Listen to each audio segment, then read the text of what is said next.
del concepto de educación, donde entendemos que la educación es una construcción social que requiere realmente una mirada y un análisis, pero desde la complejidad, porque la educación no es nada más el acto de educar, sino que tiene que ver con todos los ámbitos sociales, económicos, políticos, tiene que ver con toda la sociedad actual y con la complejidad que se están viviendo las disciplinas, la revolución en todos los ámbitos de la ciencia, y todo eso implica tener una mirada mucho más amplia de lo que es el acto de educar. Entonces, en esta charla vamos a tratar de aportar al campo de la psicología educativa como nuevo conocimiento este producto de la reflexión, revisión e investigación, que es de alguna manera una necesidad que se requiere en el sistema educativo nacional, ¿no? Entonces, tenemos que estar como esa parte del contexto eh, complejo que vivimos en las sociedades actuales. Conocer los retos de la psicología educativa frente a la interculturalidad o multiculturalidad, que es parte también del artículo tercero constitucional de nuestro país, y hablar hoy en día de la educación inclusiva, presentar las nuevas realidades y temáticas necesarias para la construcción de algo que se requiere en nuestra sociedad civil, que es la paz. La paz como un concepto, pero la paz como una realidad que se requiere a nivel nacional, y principalmente también tiene que partir desde los contextos escolares. Y por último, identificar aquellos factores que influyen en la mejora del proceso educativo en la educación básica, con miras pues a fortalecer este mismo sistema educativo mexicano. Tenemos que partir de que hoy en día algo que es una realidad es la diversidad, la atención a la diversidad en las aulas, hablar precisamente de que todos los seres humanos somos diversos. Y este es un común denominador en las sociedades actuales. Entonces, la psicología tiene que abordar esta temática y eh, tendría que realizar investigaciones, estudios, cada vez más desde la inter o transdisciplinariedad como medio para poder comprender y actuar en contextos cada vez más diversos. Es decir, sabemos que la psicología depende de la ciencia, bueno, es parte de las ciencias de la educación, es una disciplina que está precisamente eh, interpretada y de alguna manera abordada desde diferentes miradas sociológicas, pedagógicas y todas las áreas sociales que influyen precisamente en la elaboración de sus teorías, del desarrollo de sus teorías y de su marco teórico. La psicología educativa en un momento dado eh, ofrece contacto directo con personas eh, y ciclos de vida. Es decir, la psicología educativa dentro de su marco teórico tiene que ver con las teorías del desarrollo, estudia las características de desarrollo de los seres humanos, quienes son sujetos también parte de las aulas, sujetos educativos, educadores, todos los agentes educativos están implícitos, y también revisar la diversidad en esos procesos de crecimiento y cambio continuo, que superan hoy en día las teorías. Antes las teorías nos daban un abordaje interpretativo, háblese del psicoanálisis, háblese de la teoría humanista, háblese de la teoría psicogenética, psicoteoría, la teoría sociocultural, etcétera. Pero hoy en día las teorías son más complejas y las teorías abonan a la interpretación de una realidad que precisamente se caracteriza por esa complejidad. Entonces, comprender las mejores formas de aprender y enseñar es algo ya que es necesario que realicemos los psicólogos educativos. Y para poder promover en las aulas, pues esa innovación y fortalecer ese desarrollo de las teorías educativas. Eh, Podríamos decir que hoy en día se revisan los modelos psicopedagógicos que era el conductismo, la parte cognitiva, este, sociocultural, humanista, etcétera. Todos estos modelos psicopedagógicos ahora, hoy en día, tienen que estar basados en nuevas miradas. Ya no es nada más repetir la teoría, no es nada más aprenderse la teoría, sino que hoy en día esa teoría se tiene que interpretar desde diferentes miradas, es decir, tienen que abonar para que podamos tener esa posibilidad de comprender y de interpretar lo que se aprende en las aulas y de interpretar el proceso educativo. Una psicología educativa tiene que estar pensada hoy en día en un contexto institucional. Háblese de escuelas, háblese de instituciones a nivel de secretaría, supervisión, etcétera, que permita ser enfocado pues en la valoración de esas dificultades individuales o grupales sobre las cuales el psicólogo tiene una intervención para mejorar el proceso educativo. Las y los psicólogos educativos como personal de apoyo en las instituciones escolares, en muchos países ya existe este papel de los psicólogos educativos como un personal de apoyo en las instituciones escolares. Hoy en día es uno de los retos que queremos promover dentro de nuestro sistema educativo, porque ser parte de una institución, digo, que el psicólogo educativo esté dentro del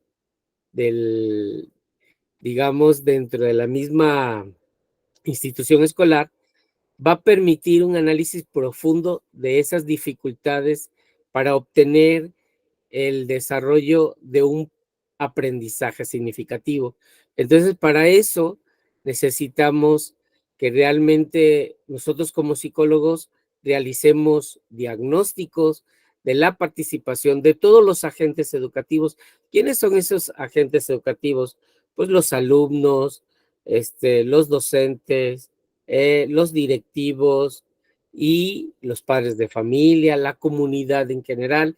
Entonces, todos estos elementos son necesarios para hablar de un óptimo desarrollo en el proceso de aprendizaje. El problema, nosotros sabemos que cuando hacemos un diagnóstico, principalmente hacia un alumno, no es solamente el alumno, sino que el alumno tiene todo un marco contextual que tiene o que eso le está dificultando o le está favoreciendo el proceso de aprendizaje. Eh, Tenemos que reconocer hoy en día la disciplina, lo que aporta la psicología educativa, pero tenemos que reconocer ¿cuál sería esa mirada óptima de la psicología educativa en nuestro país? En primer lugar, pues tenemos que considerar que la psicología educativa es un componente esencial en la educación básica, desde educación inicial hasta educación secundaria. Es decir, tendríamos que pensar que un psicólogo educativo va a favorecer mucho el trabajo óptimo en las escuelas. Tenemos que revisar también a nivel de estudios, de investigaciones, a la adolescencia como un periodo en que los jóvenes están terminando de definir su personalidad, pero también están desarrollando habilidades sociales y competencias ciudadanas, pero además en una sociedad del siglo XXI que tiene un marco muy importante que es el uso de las tecnologías o realmente vivir en un mundo virtual. Tendríamos que revisar el análisis del rol de los jóvenes y adultos que se encuentran en distintos contextos. Por ejemplo, personas que están a cargo de promover el crecimiento social, económico, cultural de las comunidades. Contribuir en el desarrollo de modelos educativos innovadores, modelos educativos que permitan buenas prácticas que deben ser analizadas y divulgadas, y procesos de verdadera atención a la diversidad. Tenemos que impulsar una educación realmente centrada en la persona. Yo siempre he sostenido que, ¿cuál es el fin último de la educación? Pues formar ciudadanos, ciudadanos críticos, ciudadanos pensantes, ciudadanos responsables, y obviamente nosotros somos un elemento esencial para lograr pues ese fin o esa finalidad o esa filosofía educativa. La otra es fortalecer la investigación e intervención en todos los procesos formativos, desde educación básica hasta educación superior, ¿no? Todo lo que es escolarizado, todo lo que implica también, o la educación a distancia, en estos procesos formativos que a veces se caracterizan por un diseño universal para el aprendizaje y desarrollo de estrategias para la innovación situado en un contexto. Eh, un reto, ¿cuáles son los retos de la psicología educativa hoy en día? Como retos, que esto es como la parte esencial o central. Pues en primer lugar, desde la psicología educativa, integrar estudios sobre la interculturalidad o multiculturalidad.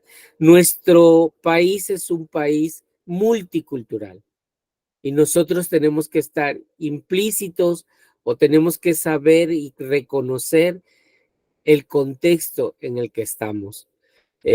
Otro es, realmente creo que un reto muy importante es promover la paz en las aulas, hacer programas que desarrollen precisamente todas estas habilidades y desarrollar en las personas el, la búsqueda en una sociedad que está muy matizada precisamente, diríamos, por la violencia. Entonces, promover la paz.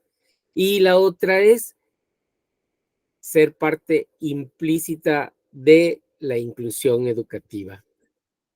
Tenemos que revisar esa relación de corresponsabilidad con el Estado y la familia en los procesos educativos. Tenemos que acercarnos a las políticas públicas, tenemos que buscar estrategias para para mejorar y optimizar estos procesos educativos en las escuelas y en las aulas. Investigar elementos teóricos y prácticos, pues precisamente para la construcción de la convivencia pacífica. Otro elemento que nos exige la realidad o el contexto del siglo XXI, pues es diseñar programas que incluyan las nuevas tecnologías, los conocimientos de las neurociencias. Hoy en día el avance del estudio de las neurociencias es muy importante, y los psicólogos educativos deberíamos de estar aplicando estos conocimientos en los contextos escolares, en la formación de docentes, en la actualización de todos los agentes educativos. Participar en estudios para el reconocimiento de la inserción de problemas sociales en los contextos escolares, ¿no? La violencia, por ejemplo.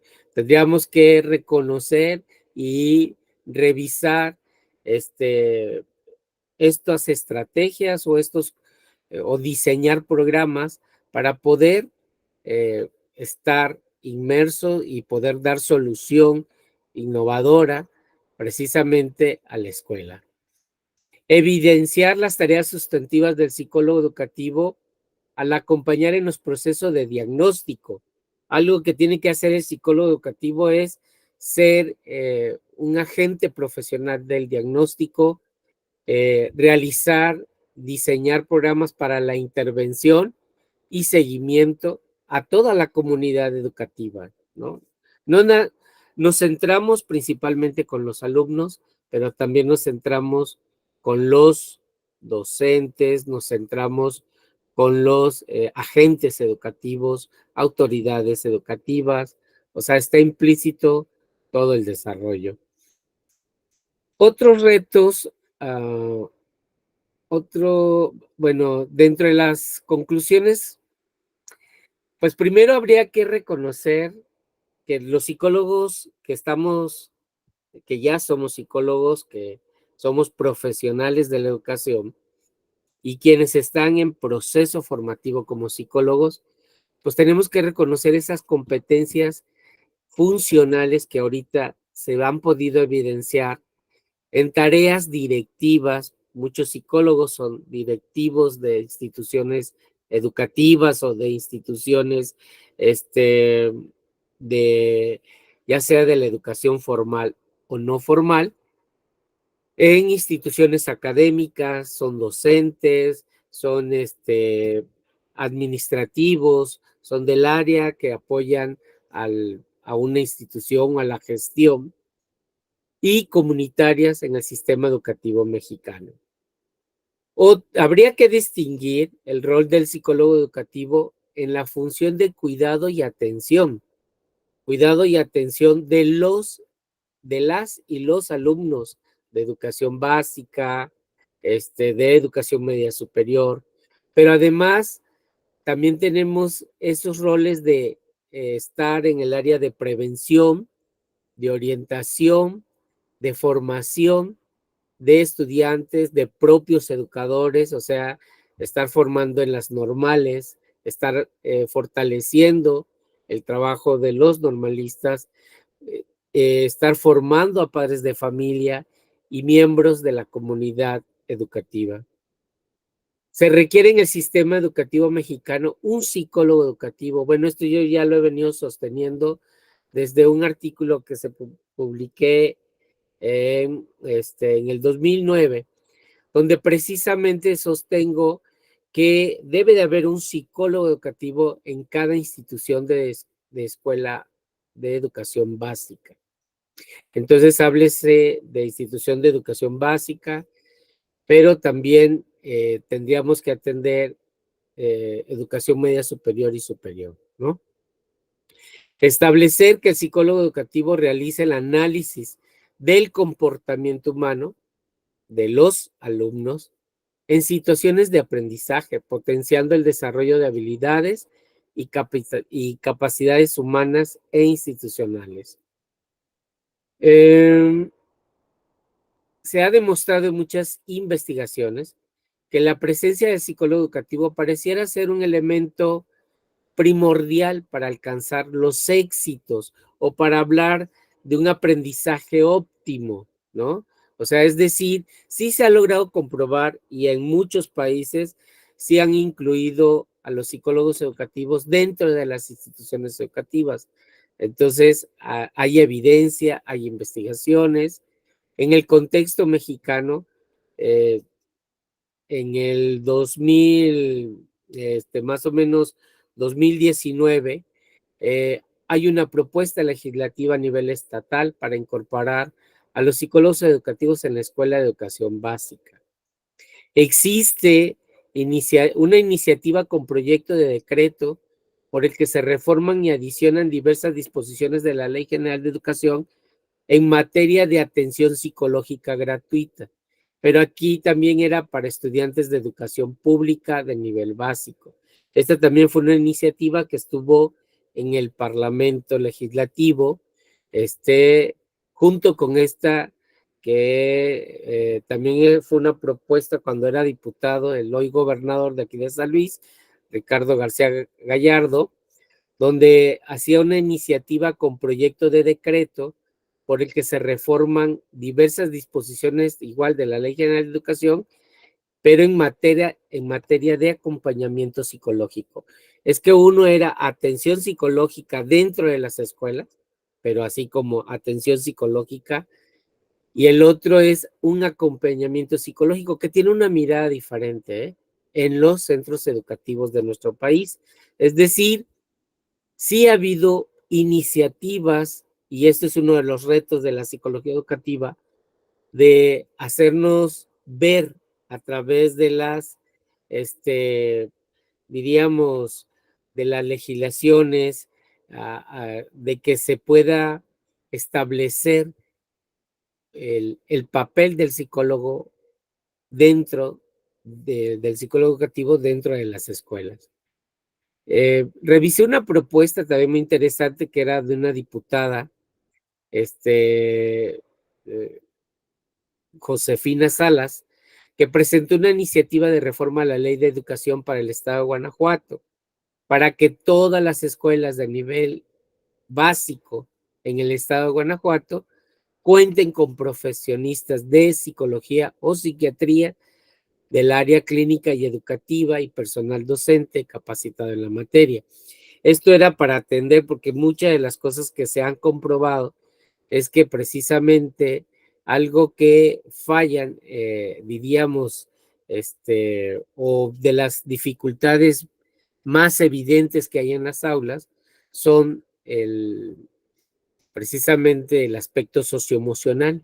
Entonces creo que eso es algo que se debe hacer énfasis, y que realmente el psicólogo educativo podría estar preparado para poder trabajar eh, esta actividad.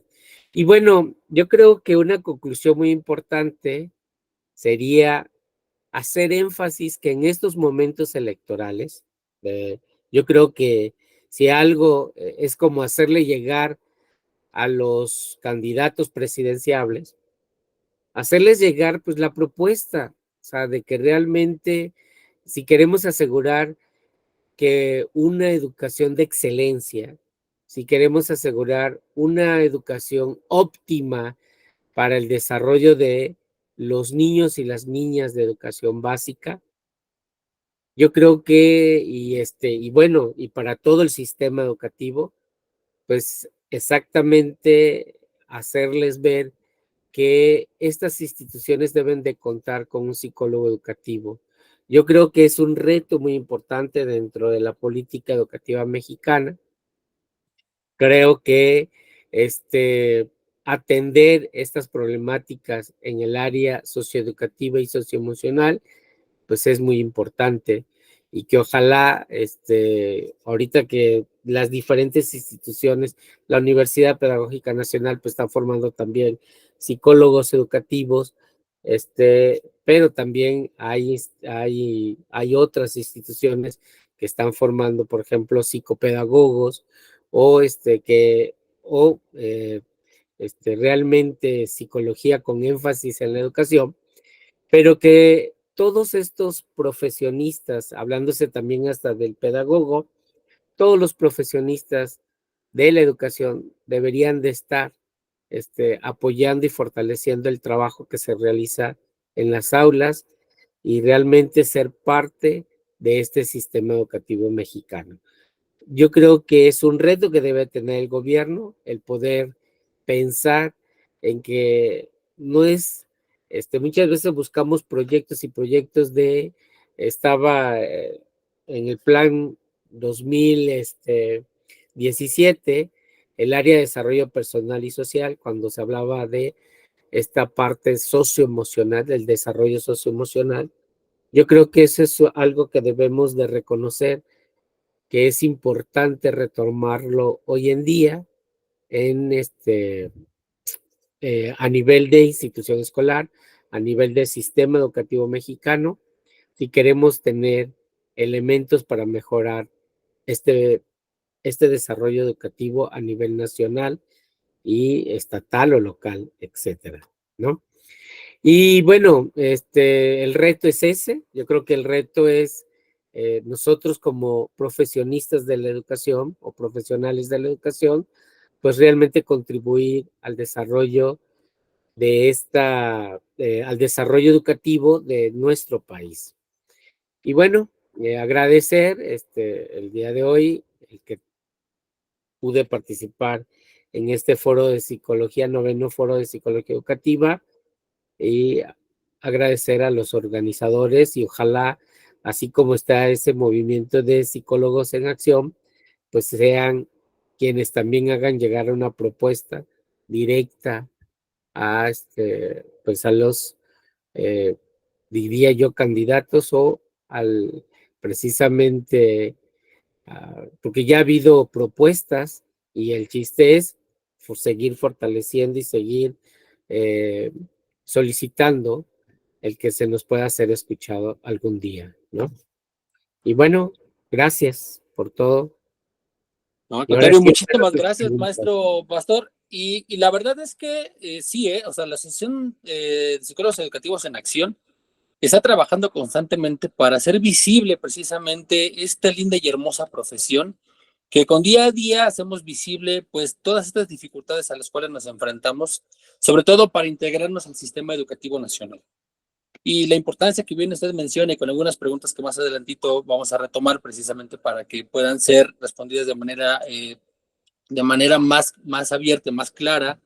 Pues bueno, un comercial es que sí, estamos trabajando precisamente, la asociación surge precisamente bajo esas necesidades que se tienen que cubrir, ¿no? Y no hablamos nada más del Sistema Nacional Educativo, ¿no? Hablamos también en escuelas particulares, ONGs, empresas, o sea, tenemos un campo laboral muy amplio que por desconocimiento también, pues muchas veces, pues nos quedamos cortos, ¿no? Entonces, la verdad es que digo, mucha claridad nos ha dado también Maestro Pastor y que nosotros como asociación civil y que gracias también a otras instancias, pues nos podemos acercar un poquito más, ese escaloncito que estamos dando para que la psicología educativa sea reconocida. Y bueno, yo que estoy en la Ciudad de México, pues estamos trabajando y ahorita me estoy acercando ya también con algunos colaboradores de Claudia Sheinbaum, de Clara Brugada, ahorita de Torruco, que está ahorita en la Miguel Hidalgo, pues que son personajes que de alguna forma pueden tener este impacto y que puedan meter estas iniciativas. Pero bueno, eso fue un comercial. Pero bueno, maestro Pastor, yo le agradezco muchísimo. Continúe con nosotros para que al final podamos seguir con estas preguntas. ¿Vale? Muy Muchísimas bien. gracias, maestro Pastor. Y bueno, vamos a continuar en este noveno foro y le vamos a dar la bienvenida a Clara Leidenberger, quien nos hablará sobre ansiedad informacional en estudiantes universitarios.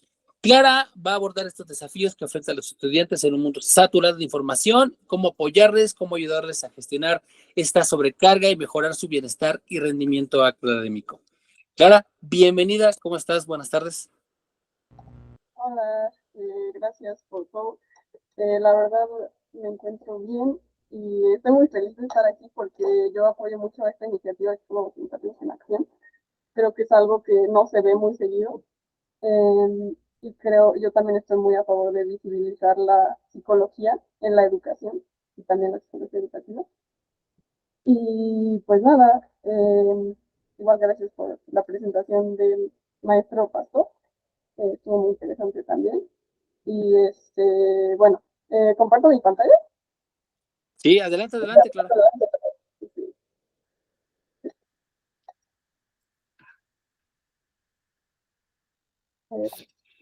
Ahí se ve.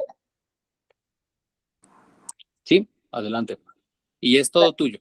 Tienes 15 minutos, un poquito más, dependiendo de cuánto tiempo te va a estar dando para que des tus conclusiones. Si no, yo te aviso 5 minutos antes para que puedas ir concluyendo. ¿Vale? Adelante, Clara. Bueno, mi tema se llama ansiedad informacional en estudiantes universitarios. Y bueno, primero voy a hacer una breve introducción. Existen varias falacias en torno a la era de la información dentro del contexto educativo. Por ejemplo, muchas veces se cree que mientras más información haya o más herramientas, va a haber más conocimiento. También se cree que la tecnología en el aula conlleva la innovación pedagógica, pero en realidad muchas veces solo refuerza los modelos dominantes que ya existen, como el aprendizaje frontal. También se cree que la motivación y la construcción de aprendizajes en línea funciona igual que presencialmente. Y bueno, ¿qué tienen todas estas falacias en común? Es que no contemplan las capacidades humanas de procesamiento y las necesidades de significación de las personas o de construir significados. Y bueno, una de las consecuencias de no contemplar las capacidades humanas de procesamiento, es la ansiedad informacional. Y bueno, aquí puse algunos autores que refutan esas falacias justamente. Bueno, ¿cuál es la justificación de este trabajo? Bueno, básicamente es que todavía hay una ambigüedad muy grande sobre el término de ansiedad informacional y cuáles son sus dimensiones y cómo se presenta en un contexto universitario. Y también tiene muchas implicaciones educativas, ahorita vamos a ver por qué. Y no ha sido estudiado desde la psicología educativa, solo desde la psicología como del ámbito laboral. Y no ha sido estudiado en México, no encontré ningún estudio. Y bueno, otra pregunta que hacer, como de reflexión, es quién tiene la información psicológica relevante, ¿no? Y muchas veces lo que podemos contestar es que quien tiene más información psicológica relevante de cómo funciona la atención son como las compañías encargadas de las redes sociales, ¿no? Por ejemplo, ByteDance, que es la que está encargada de TikTok, o la de American Company, American Company Meta Platform, que es la que está encargada de Instagram y Facebook. Y pues ellos saben exactamente cómo funciona nuestra atención y todas esas cosas, pero dentro de la educación, dentro de las escuelas, no se tiene esa información.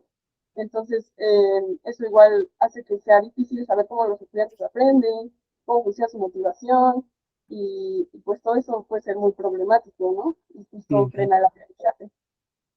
Bueno, ¿qué es la ansiedad informacional? Bueno, la ansiedad informacional la definió por primera vez Burman en 1989 como la creciente brecha entre lo que sabemos y creemos que deberíamos saber. Y esta brecha obviamente se ha hecho más grande con el tiempo porque cada vez hay más información. Entonces tal vez cada vez creemos que deberíamos saber más cosas que no sabemos. Y bueno, como la definición más operacional es una preocupación y frustración relacionadas con la búsqueda, interacción y o uso de la información. Entonces aquí hay como un diagrama que lo ayuda a explicar, como hay tanta información, y la pregunta es ¿por qué no puedo convertir toda esta información en conocimiento? Y eso puede generar ansiedad o preocupación. Y bueno, para entenderlo mejor, aquí hay 5 dimensiones, al lado puse los autores que las identificaron. La primera es no poder identificar una necesidad o entender la tarea. Eso, por ejemplo, todo esto aplica en una tarea de investigación. Entonces, si no podemos identificar en primer lugar la necesidad o la tarea, no, nos va a ser muy difícil seguir con el proceso de investigación. Después, no poder encontrar o acceder a la información. Puede ser por muchas razones, que esté en otro idioma, que no tengamos los recursos económicos, etcétera. No poder evaluar la relevancia o veracidad de la información. Esto tiene que ver también con el pensamiento crítico. Y lo de la relevancia tiene que ver con, si no identificamos cuál es la necesidad en primer lugar, pues no vamos a poder evaluar la relevancia de la información. Y lo de la veracidad, bueno, pues no poder aplicar la información a la vida diaria. Esta es como la última dimensión y como la más importante, que es como, yo lo veo como algo secuenciado. Es decir, si no tienes el paso 1, no puedes pasar al 2, ni al 3, ni al 4. Si no entiendes que es lo importante, pues no vas a poder evaluar la relevancia. Si no puedes evaluar la relevancia, pues no lo vas a poder aplicar. Entonces yo sí lo veo como algo así lineal. Pero hay otras causas igual que existen de la ansiedad informacional, como la sobrecarga de información, es porque haya demasiada información, entre otras. Y aquí puse la pregunta de qué otras, porque es justo lo que vamos a intentar explorar en este estudio. Aquí hay un poco de respaldo empírico. Bueno, puse algunos estudios, qué método usaron y los hallazgos. Y bueno, entre los hallazgos encontré que la ansiedad informacional es común en los estudiantes universitarios, frena el pensamiento crítico. Y bueno, como el término antecesor a la ansiedad informacional es la ansiedad bibliotecaria, y esta está mucho más estudiada, entonces igual puse eso. Después se han identificado variables relevantes al definir el constructo, se han identificado cómo afecta de manera diferente a las minorías raciales, etcétera. Entonces, pero en general la verdad es que no hay muchos estudios al respecto. Pero este estudio es como el que a mí más me gustó, porque creo que es una manera buena de explicar las variables que pueden constituir el concepto de la ansiedad informacional. Básicamente, se hizo como un análisis stepwise donde se identifican variables relevantes y con un 95% de confianza se encontraron estas 6 dimensiones que representan o explican el 86% del constructo. Entonces son bastante importantes estas dimensiones como al identificar qué es la ansiedad informacional.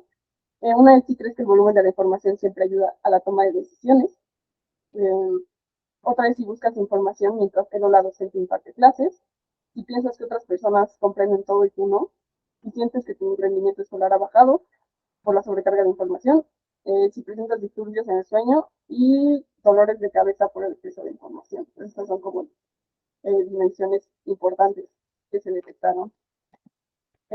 Después aquí hay unas correlaciones entre la ansiedad bibliotecaria o informacional y otras cosas. Son correlaciones porque, o sea, todavía no hay suficiente evidencia de que sean consecuencias o causas. Por ejemplo, lleva la confianza ciega, que es creer todo, o menor confianza entre las personas, evitar la información, tomar decisiones más impulsivas, menor inteligencia emocional, uso excesivo de las redes sociales o procrastinación, y menor pensamiento crítico. No se sabe bien, como ya les dije, si son consecuencias, causas o solo también pueden ser dimensiones en sí mismas del constructo. Bueno, ¿por qué se estudia esto de la psicología educativa? Bueno, esto involucra directamente al aprendizaje, pues lo frena.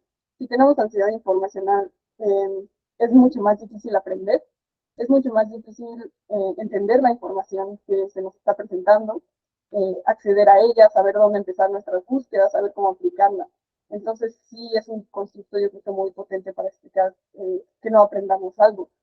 Ocurre en el contexto educativo, por ejemplo, en la investigación. Y otra razón es que la alfabetización digital no está en el currículum de la UPN ni de muchas universidades mexicanas, ¿no? Estoy hablando de la UPN, justo desconozco de los otros planteles.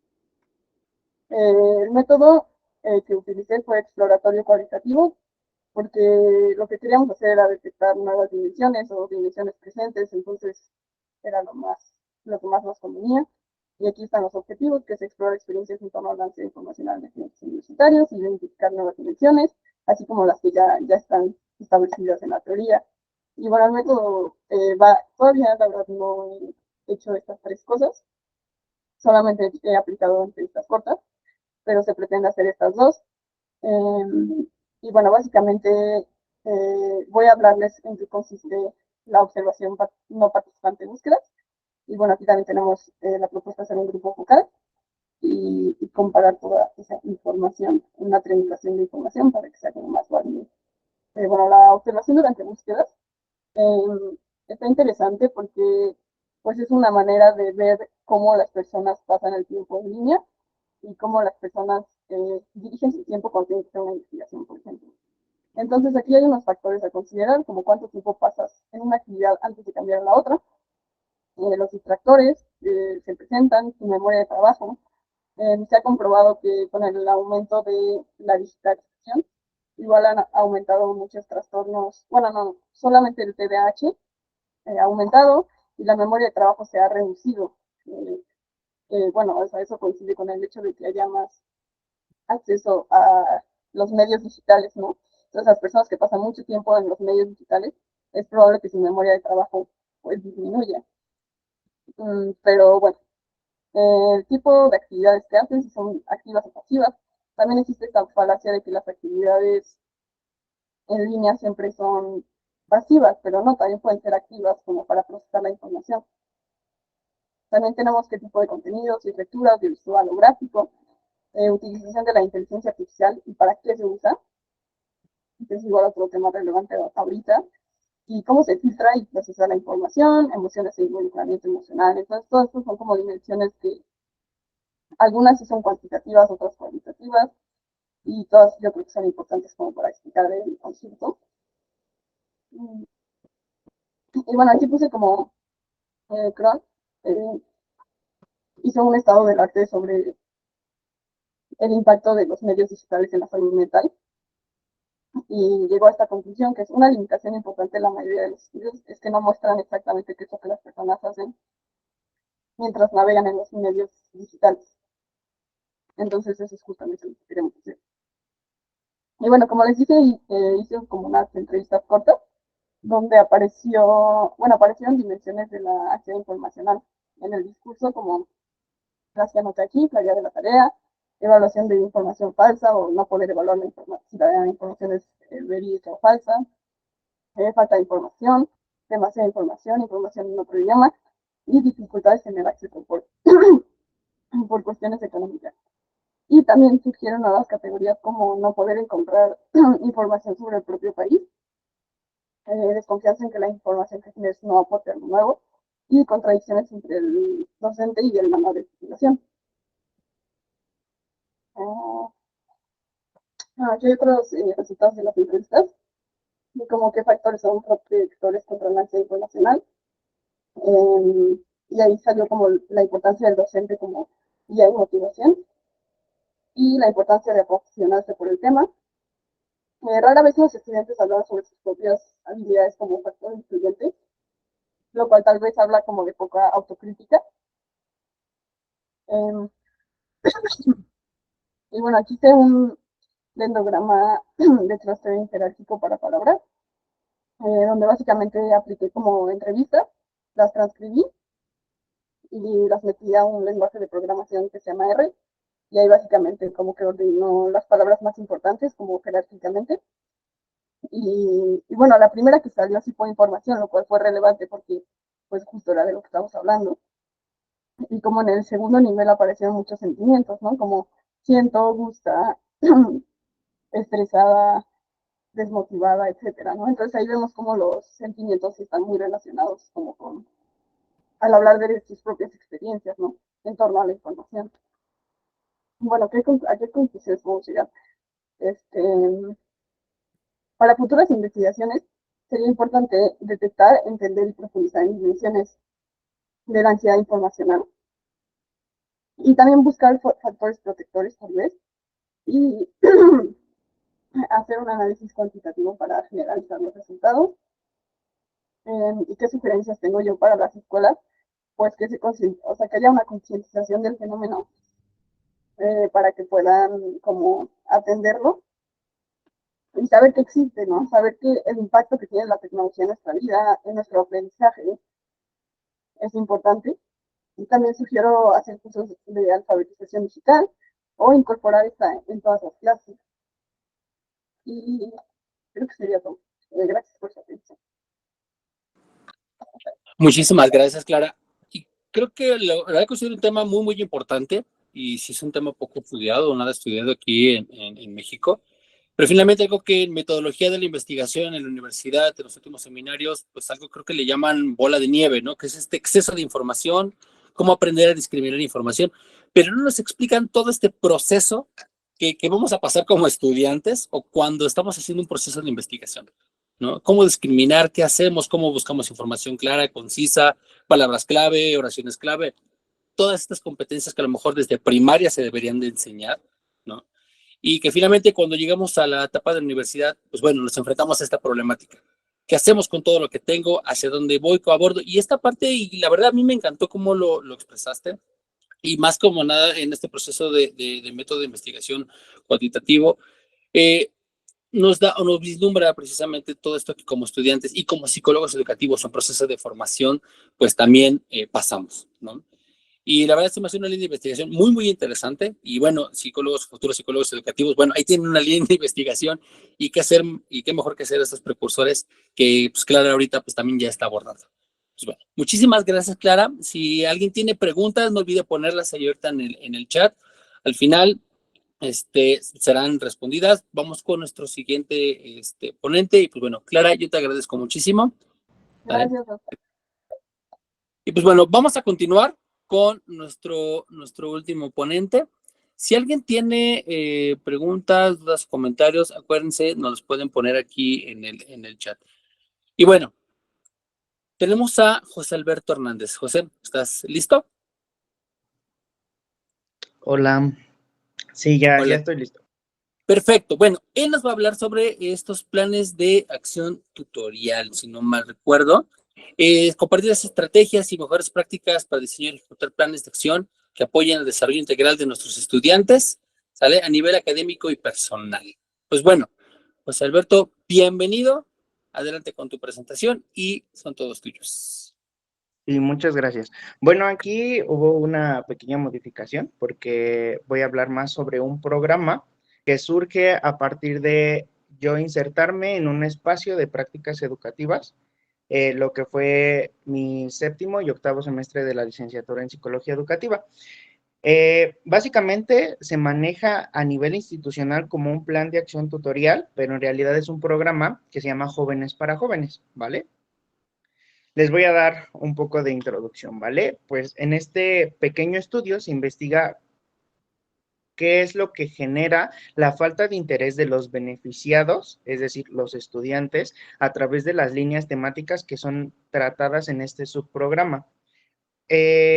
Aquí, obviamente, esta investigación surge a través de un problema sentido, que precisamente es lo que menciono, es la falta de interés que los beneficiados tienen sobre las líneas temáticas que son abordadas en este subprograma. Obviamente, esto afecta al cumplimiento de los objetivos que, que tiene el programa. En este caso, los objetivos es brindarle herramientas a los estudiantes, incluso técnicas que puedan facilitar durante los primeros semestres su inserción, durante semestres intermedios su desarrollo y en semestres últimos, pues su cierre, ¿no? También esto pues pueda facilitar su estancia alrededor de, pues, de toda su educación media superior. El programa tiene también un propósito. El programa tiene actores o implicados, es decir, el docente que va a ejercer la acción tutorial y el beneficiado, que es el estudiante. El propósito que tiene hacia el docente es que se le dote de información, técnicas y herramientas para que pueda llevar a cabo su acción tutorial.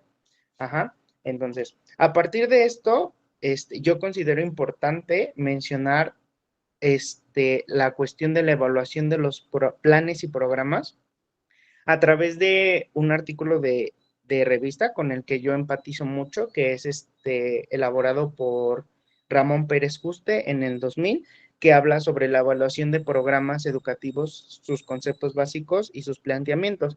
Él dice que básicamente un programa va a ser entendido como ese plan sistemático que va a ser elaborado o diseñado por el educador para ponerlo en servicio de la institución con el fin de cumplir las metas educativas. Pero estas metas educativas tienen que empatizar precisamente con la población a la que va dirigido el programa y con la institución. Entonces, a partir de aquí, se tiene que establecer un momento de evaluación en el diseño del programa en donde ayude a apreciar si los objetivos o las metas que se vayan a proponer se alcanzan. Obviamente, en este caso, este programa no lo tiene, que es como el fin de esta investigación. ¿Cuáles son los beneficios que tiene la evaluación de los programas, no? De primera instancia es mejorar la calidad de la acción educativa. En este caso es, si vamos a evaluar el programa, esto nos va a ayudar a definir mejor los propósitos, las actividades, obviamente también conociendo a la población a quien va dirigida. Y a lo mejor a partir de esto también se va a ir haciendo como una cultura evaluativa que ayude al educador sobre la acción del mismo programa, ¿vale? ¿De qué manera se desarrolló este pequeño trabajo, ¿vale? La investigación se desarrolló en la población que está involucrada, en este caso que son los beneficiados, y, y los docentes. Ajá. ¿Por qué especifiqué que solamente estudiantes de cuarto y sexto semestre de nivel media superior en un CETIS, ¿no? Que es el lugar en donde yo estoy. Porque ahora los estudiantes de nuevo ingreso entran con un nuevo plan de estudios y ya ellos ya no llevan la tutoría. Este programa, perdón, es un aspecto que me salté, que es muy importante. Este programa se lleva a cabo por medio de las tutorías académicas. Ahorita solamente tienen tutorías académicas los chicos que son de cuarto y sexto semestre. Los de segundo ya entran con un nuevo plan y ellos ya tienen recursos socioemocionales. Y también otros de los involucrados, que son los docentes con acción tutorial encargados de estos semestres, ¿no? ¿De qué manera se recolectó la información? Con dos instrumentos que eran entrevistas breves y semiestructuradas, una para estudiantes y una para docentes. Después de esta recolección de información, se realizó una transcripción de las respuestas obtenidas para codificar los fragmentos que fueron transcritos por medio de un programa que se llama MaxQDA, que nos ayude a generar como categorías como de resultados, ¿vale? y a partir de esto se obtienen que sí hay limitaciones, se obtienen que hay necesidades e intereses estudiantiles.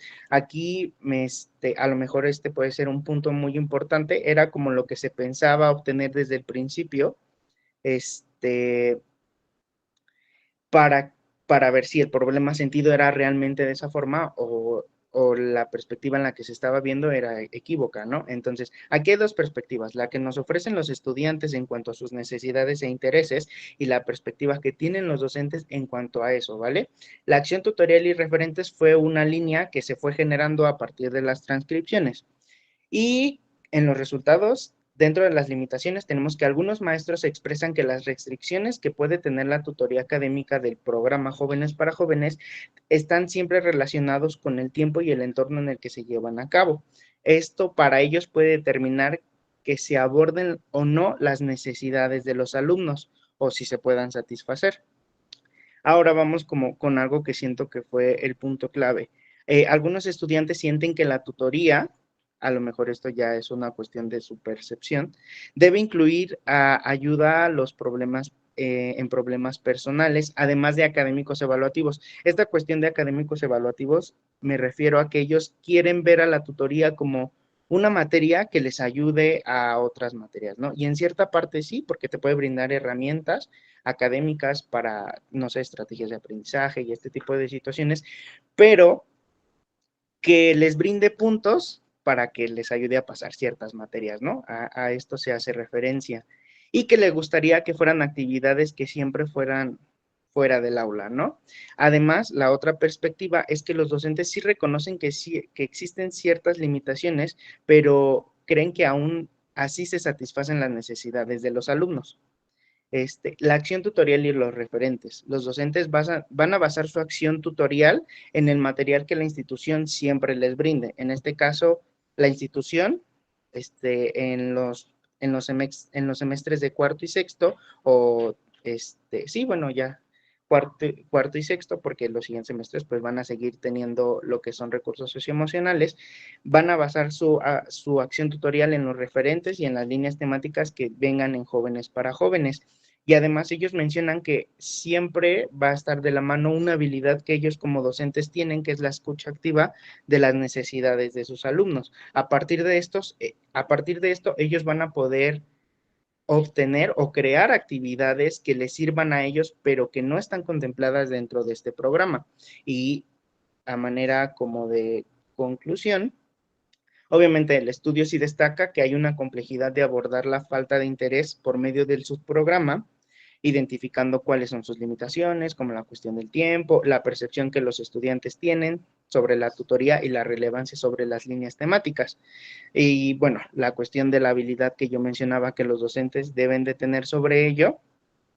Y aquí es importante porque por medio de esta investigación es algo que apenas se va a construir, se van a sugerir las recomendaciones para ampliar la cuestión de los tiempos de las actividades que se lleven a cabo en las tutorías académicas, diversificar los materiales para aumentar el interés de los participantes y mejorar la efectividad del programa. Esto es algo que se puede llevar por medio de la evaluación, y aquí también yo consideraría importante contemplar que regularmente en estos espacios de educación media superior sí hay adolescencia, pero también hay otros estadios que no se están contemplando en estos programas y que también a lo mejor por eso puede que se obstaculicen cumplir sus objetivos. Yo me he dado cuenta que en este tipo de instituciones hay mucha adultez emergente. ¿Y qué pasa con esa adultez emergente? A pesar de que sí es una minoría, a lo mejor no está siendo tratada de la forma correcta a nivel institucional y no se les está dando como las herramientas. Entonces, a partir de esto, también comenzar a pensar la forma en la que se puede evaluar el programa para que se pueda adecuar a ese tipo de necesidades que surgen o a esas necesidades individuales que están en este contexto estudiantil. Y pues básicamente eso sería todo de mi parte. Muchísimas gracias, José. Wow, es un tema muy increíble, la verdad, esta parte de las tutorías es fascinante y creo que se une muchísimo con lo que viene comentando Clara. Finalmente, dentro de la parte de la información o la formación que brindamos nosotros como docentes a nuestros alumnos, está en cómo podemos apoyarlos, qué herramientas y estrategias les podemos de dar, ¿no? Y digo, finalmente como estudiantes se enfrentan a esto y a muchísimos retos más, y obviamente estamos hablando de aspectos también pues, socioculturales, ¿no? Muchos factores de estudios económicos, distancia, tiempos, momentos de estudio, vaya, o sea, son muchos que a lo mejor esta parte que le quieren dar solución dentro del programa, pues muchas veces abarcar ya aspectos muy, muy personales, pues a veces es complicado, ¿no? Y aquí es donde entra también la función como psicólogos educativos, y los que están aquí escuchando, por favor, aquí todo lo que ha dado el maestro Pastor, lo que ha puesto Clara y ahorita Alberto, es un campo enorme, ¿sí? Tenemos mucha acción. Y entonces estas mesas, estos foros precisamente surgen a raíz de esta necesidad de dar a conocer dónde la psicología educativa impacta, cómo nosotros pues, enfrentamos a estas situaciones, apoyamos a ayudar a hacer esta transformación de la educación, ¿no? Entonces, desde nivel básico hasta nivel universitario y también trabajar con adultos, por ahí ya también hubo algunas ponencias respecto a eso, creo que es muy, muy importante. Y pues bueno, vamos a pasar a las preguntas. Hay unas preguntas muy, muy buenas y aquí están dirigidas para algunos. Muchísimas gracias, José Alberto, nuevamente por tu importantísima participación. Y bueno, voy con algunas de las preguntas y un comentario que dice Mónica. Dice, el psicólogo educativo debe ir muy de la mano de los pedagogos para crear estrategias de innovación que ayuden a mejorar el proceso de enseñanza-aprendizaje. Y con esto me gustaría escuchar comentarios del maestro Pastor. Maestro Pastor, ¿estás ahí? Sí, aquí andamos. Es verdad, yo soy consciente de que precisamente los profesionales que deben de estar, siempre he pensado que deben de estar muy cerca de las instituciones educativas y del trabajo que se realiza en las aulas, pues sí puede ser el psicólogo educativo y el pedagogo que también ayuda pues a revisar, analizar toda la problemática que puede tener a nivel institucional, pueden ser problemas grupales o pueden ser problemas individuales. Hoy en día, con esta parte de que hablamos de violencia, pues sí, generar estrategias para, diríamos, una educación para la paz, una educación para el desarrollo humano, con todas estas características complejas de la sociedad del siglo XXI, pero principalmente creo que sí es una labor muy importante que pudiéramos considerar. Sabemos que ahorita la Secretaría, el único, diríamos, plaza que pueden ocupar los psicólogos educativos es en educación especial y normalmente eran los psicólogos que podían ingresar para trabajar en estos ámbitos, ya sea como docente, ya sea como precisamente como psicólogo, pero yo creo que habría que ampliar más, porque las escuelas, todas las escuelas presentan una serie de problemáticas cotidianas que muchas veces los maestros no están capacitados para resolverlos y necesitan el apoyo o el acompañamiento de los profesionales de la educación. Yo creo que esa es la parte en la que nosotros podemos aportar todos esos conocimientos y para poder generar pues una educación de mayor excelencia. Ese es como lo que puedo sostener, ¿no? Hoy en día. Ok, maestro Pastor. Y creo que esta va muy a un lado a la pregunta que menciona aquí, Naxu. Dice, entonces, ¿un psicólogo educativo no es un docente de educación especial? Pues sí, porque es la única, digo, es la única plaza reconocida así a nivel nacional. Yo diría que precisamente así como existe esa plaza y que nada más, por ejemplo, en la experiencia de San Luis Potosí a veces es una plaza por ciclo escolar, cuando psicólogos educativos hay más, ¿verdad? Entonces nada más es una plaza y solamente, y digo, pues pueden concursar hasta 20 o 30, pero nada más uno se queda, porque pues ya están ocupadas todas y ahora pues no hay ese elemento, diríamos, ese elemento para poder decir, abran más. Yo creo que aquí lo que habría que abrir es precisamente estas nuevas plazas, pero como también tú decías hace rato, es verdad, los campos de acción del psicólogo educativo es muy amplio. Digo, esos son como los que quieren estar en educación básica. Están la apertura de que se pueda trabajar en educación media superior, y superior con tutoría, con acompañamiento, con los gabinetes de orientación educativa, de orientación vocacional en muchas de las instituciones. Y tengo psicólogos educativos que están trabajando en el área industrial, precisamente en el área de capacitación, y vieran que han tenido mucho éxito en las industrias, en el sector industrial. Han tenido mucho éxito porque precisamente son aquellos, diríamos, profesionales que están trabajando dentro del campo que ellos se formaron, ¿no? Para el cual se formaron.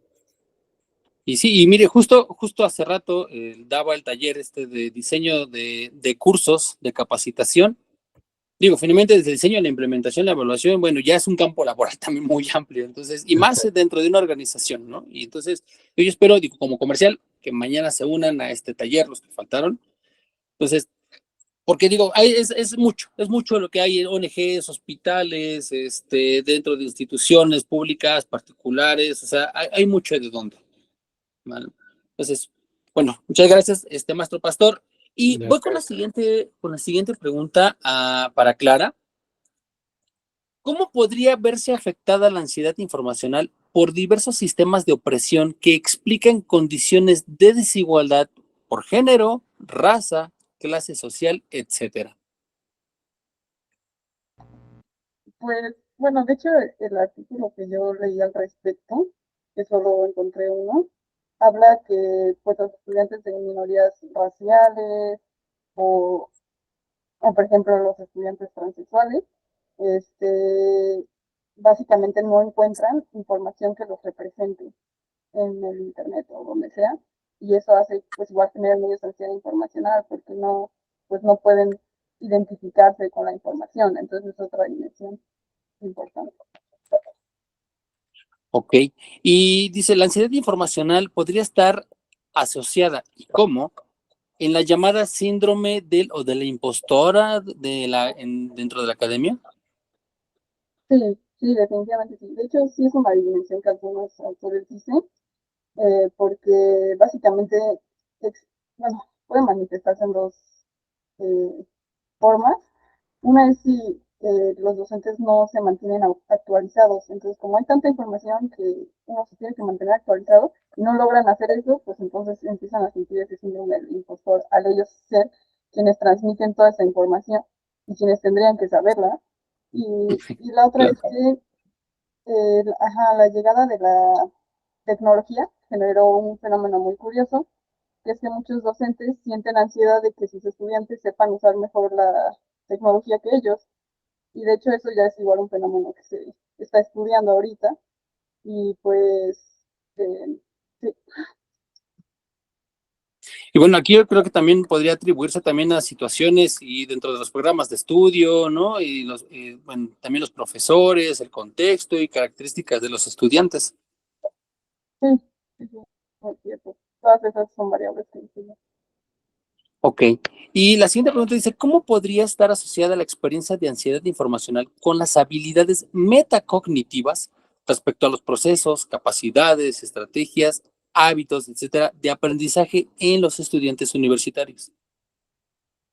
Em, bueno, parte de la alfabetización digital incluye esas habilidades metacognitivas y esas estrategias y hábitos.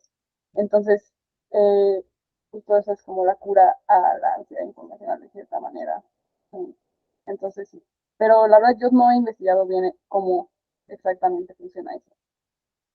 Bueno, yo creo que más bien esto por sí solo a lo mejor se va a ir dando, porque a lo mejor ciertas habilidades que ellos requieren o ya los tienen en sí, a lo mejor no están tan evidenciadas porque es algo más intrínseco y es durante el mismo proceso. Entonces, pero como tal documentado, a lo mejor no lo podemos encontrar, pero sí a lo mejor en en este proceso de investigación con grupos focales, a lo mejor ya los podrás identificar un poquito más. Sí, exacto. Ok, vale, muchísimas gracias. Y tenemos pregunta igual ahora para Alberto.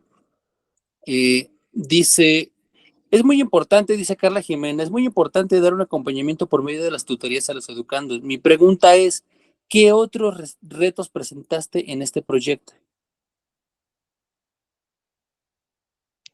Ok. Bueno, otros retos que se pudieron enfrentar durante la ejecución de este proyecto y la ejecución de este mismo programa es como la poca concepción que se tiene sobre el psicólogo educativo, a lo mejor limitándolo a la cuestión de la psicología, a la docencia, perdón. Entonces, pues, ¿qué pasa? Te dicen, ¿sabes qué? Tienes que realizar este programa, te dan grupos y el programa lo tienes que cumplir, ¿no? Pero ¿qué pasa? A lo mejor muchas veces no se entiende este programa, porque casi siempre estamos acompañados de docentes y te dicen, ¿sabes qué? Es que yo tengo entendido que tienes que hacer esta sesión y esto es lo que tú tienes que entregar, ¿no? Y dices, sí, es el producto que yo tengo que entregar, pero ¿qué pasa con el aspecto de explicarle a los chicos para qué sirve esta actividad? O sea, los docentes, también el tiempo es muy corto, ¿no? Pero los docentes te dicen, ¿sabes qué? Yo quiero que en este tiempo se realice la actividad y a veces son actividades como muy superficiales a los que los chicos no le encuentran como un sentido. Ese puede ser como uno de los retos, el poco entendimiento que los mismos docentes tienen sobre el programa. Ok, bueno, yo creo que aquí es algo que bien podrían trabajar, a lo mejor como esta parte de adecuación, adaptabilidad, ¿no? Y mismo desarrollo y diseño para que precisamente no suceda esto, porque finalmente es básicamente de las situaciones a las que se enfrentan desafortunadamente la mayoría de los estudiantes, que a lo mejor en poder accesar a este tipo de formación, de acompañamiento, pues a lo mejor les resulta difícil y pues terminan a lo mejor desistiendo, ¿no? A raíz de lo mismo, ¿no? De este mal acompañamiento. Pero bueno, pues para pues cerrar ya nuestro cuarto día, pues quisiera cerrar con algunas palabras de nuestros ponentes, a manera de conclusión, a manera de recomendación, orientación, no sé, algunas palabras que sean pues motivadoras para quienes nos escuchan el día de hoy. Maestro Pastor. Sí, gracias. Pues principalmente reconocer que nuestra profesión como psicólogos educativos es una profesión que está dentro del marco en la formación de los futuros ciudadanos de este país y del mundo. Y yo creo que lo más importante es el poder humanizar el proceso educativo y nosotros somos esa parte íntegra, esa parte que podemos aportar mayor conocimiento. Acuérdense que puede ser en procesos formativos, formales o no o informales, y pues el poder estar siempre en la lucha constante para ser mejores cada día como profesionistas y contribuir al desarrollo educativo de un país y de una nación y del mundo entero. Muchísimas gracias, maestro Pastor. Bellísimo, la verdad es que sí. La verdad es que sí. Clara. Yo creo que nuestras presentaciones igual demostraron que, pues digamos que la teoría está muy avanzada y hay muchos cambios que hacer y sí existe como toda esa evidencia y que es muy valiosa, eh, y justo lo que hace falta es aplicarla, ¿no? Y me gustó lo de que en sus presentaciones justo lograron como visibilizar eh, dónde falta meter a la psicología educativa y como los posibles beneficios que tendría eso. Entonces hay que pelear por eso, yo creo. Así es, y seguiremos luchando desde la Asociación Civil, créanme. José Alberto. Sí, bueno, creo que una reflexión es que creo que siempre en cualquier espacio, como lo mencionaba el maestro Pastor, siempre va a haber un momento en el que como psicólogos educativos, desde que somos estudiantes, vamos a poder tener como esta parte de la educabilidad, educatividad, en donde vamos a poder impactar, ¿no? Y a lo mejor no rezagarnos nosotros mismos a un solo espacio que tenga que ver con lo escolar. A lo mejor siempre va a haber como lo menciono, siempre va a haber otros lugares y momentos en los que podamos intervenir como psicólogos educativos y precisamente destacar nuestra labor, que no tiene que ver solamente con una cuestión escolar. Así es. Y Psicólogos Educativos en Acción precisamente está haciendo por todo eso. Desde generar iniciativas, diseñar programas, cursos, trabajar con escuelas, trabajar de manera individual.